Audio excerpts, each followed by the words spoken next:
Yeah, Crazy Train was probably the first Ozzy tune I discovered as well.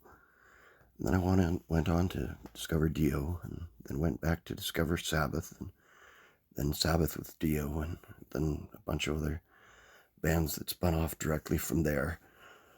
Um, I think the only song of Ozzy's that I actually sang was Paranoid, band in high school.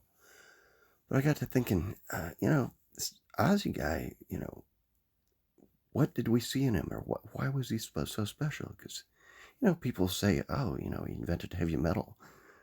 But if you look at it, that was probably more Tony Iommi. And people say, oh, this song and that song. But what's interesting about the music is that it was almost always the bass player who wrote the lyrics. So what was it about Ozzy? I mean, some people say, the drugs and stuff, but they're rock and roll guys who did more drugs and some who didn't, almost none. So that wasn't exactly it. And yeah, he was kind of messed up in some ways, but again, they're rock stars who were much more messed up, and some who were almost perfect. So that wasn't it.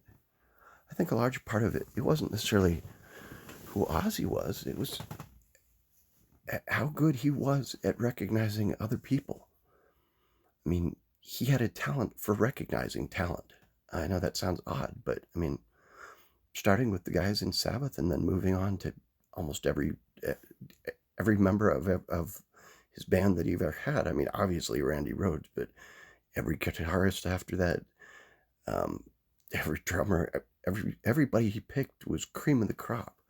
And then he would, you know, do all these duets and whatnot on later albums with other people. I mean, if you didn't know, he's got a great duet with oh geez,